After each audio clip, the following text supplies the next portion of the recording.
Shalom, salam sejahtera. Kita jumpa lagi dalam renungan hari ini. Mari kita berdoa sebelum membaca firman Tuhan. Tuhan, terima kasih untuk kesempatan mendengarkan firman-Mu. Kami berdoa supaya Roh Kudus menolong kami, sehingga kami dapat memahami dengan baik.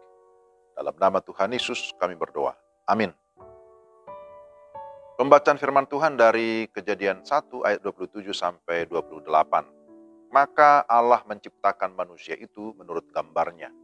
Menurut gambar Allah diciptakannya dia. Laki-laki dan perempuan diciptakannya. Allah memberkati mereka, lalu Allah berfirman kepada mereka, beranak cuculah dan bertambah banyak. Penuhilah bumi dan taklukkanlah itu. Berkuasalah atas ikan-ikan di laut dan burung-burung di udara dan atas segala binatang yang merayap di bumi. Demikian pembacaan firman Tuhan. Saya yakin bahwa bagian ini sudah sangat sering kita dengarkan. Saudara, saya berikan tema renungan kita, Anda Istimewa. Ada lagu sekolah minggu yang berjudul Aku Istimewa. Tapi istimewa bukan karena katamu, ya, tapi karena kata firman, kata Tuhan. Nah, saudara-saudara, apa saja yang merupakan keistimewaan manusia? Kita lihat di sini ada 3 hal. Pertama, bahwa manusia diciptakan menurut gambar dan rupa Allah. Itu dalam ayat 26 sampai 27. Kita harus memahami ini dengan jelas, ya, bahwa Tuhan menciptakan segala sesuatu, menciptakan langit bumi serta segala isinya, termasuk menciptakan manusia. Tuhan mencipta selama 6 hari. Setiap kali Tuhan menciptakan, maka di sana ada sebuah evaluasi, sebuah penilaian. Tuhan melihat semuanya baik. Namun manusia memiliki keistimewaan bahwa manusia diciptakan menurut gambar dan rupa Allah. Inilah keistimewaan kita sebagai manusia yang berbeda dengan seluruh ciptaan lain. Suatu keberadaan atau kualitas yang sangat mulia, yang sangat istimewa dibandingkan dengan binatang-binatang, burung-burung, ikan-ikan di laut, dan lain sebagainya. Maka sebagai gambar dan rupa Allah, maka kita memiliki sifat-sifat seperti Allah. Kita bisa mencerminkan Allah. Kita bisa hidup meneladani Allah. Kita menjadi dutanya Allah di tengah-tengah dunia ini. Bukankah ini sesuatu yang luar biasa, yang istimewa? Lalu yang kedua, manusia diberkati Allah dalam ayat 28. Bahwa dia tidak hanya menciptakan manusia, tetapi kemudian dikatakan Allah memberkati. Allah memberkati atau Allah memelihara manusia.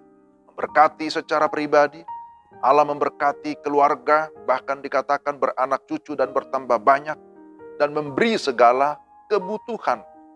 Dan bukan hanya kebutuhan yang dipenuhi, tapi di sana disertai dengan kebahagiaan. Wah, alangkah indahnya, ya. Begitu istimewanya manusia yang diciptakan Tuhan, tapi kemudian diberkati. Jadi tentu kita menolak pandangan yang menyatakan bahwa Allah itu setelah mencipta lalu meninggalkan ciptaannya atau membiarkan ciptaannya. Allah tidak peduli kepada ciptaan. Tentu itu pandangan yang salah. Sebaliknya, bahwa manusialah yang sering meninggalkan Allah.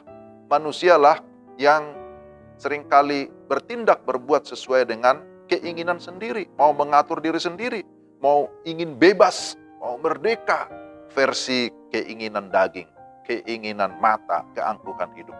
Tidak mau dikendalikan oleh Tuhan, tidak takut akan Allah.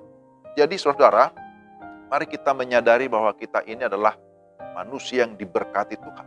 Maka kita diberkati oleh Tuhan supaya kita bisa menjadi berkat bagi orang lain. Dan yang ketiga, bahwa manusia diberi mandat yang mulia. Di dalam ayat 28, apa yang merupakan tujuan Allah menciptakan manusia? Pertama-tama adalah untuk menikmati hubungan pribadi dengan Allah, persekutuan pribadi dengan Allah. Sebagai gambar Allah, manusia memiliki sifat-sifat ilahi. Ada kasih, kebaikan, kekudusan, supaya manusia bisa bersekutu dengan Allah dan manusia bisa memuliakan Allah. Tetapi yang kedua, manusia diciptakan untuk apa? Menjalankan misinya Tuhan, mandat ilahi. Dikatakan di sini beranak cucu, memenuhi bumi, tapi bukan hanya itu, berkuasa ataupun menaklukkan seluruh ciptaan lain. dan juga melestarikan, mengusahai bumi serta segala isinya. Mengelola, menjaga, merawat, dan melestarikan alam, baik juga darat, laut, udara, semuanya itu dipercayakan kepada kita manusia. Bukankah ini merupakan satu keistimewaan?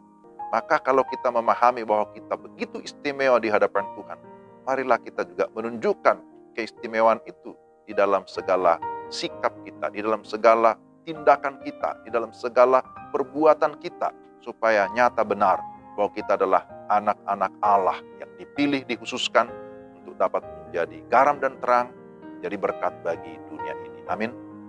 Mari kita berdoa. Tuhan, terima kasih Engkau menjadikan kami istimewa. Engkau memberkati, bahkan juga Engkau memilih kami menjadi anak-anak-Mu.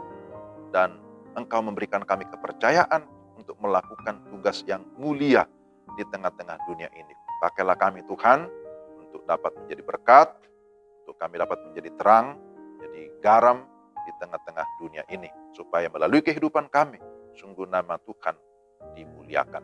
Dalam nama Tuhan Yesus kami berdoa dan bersyukur. Amin. Demikian renungan kita hari ini. Selamat beraktivitas, Tuhan memberkati. Shalom.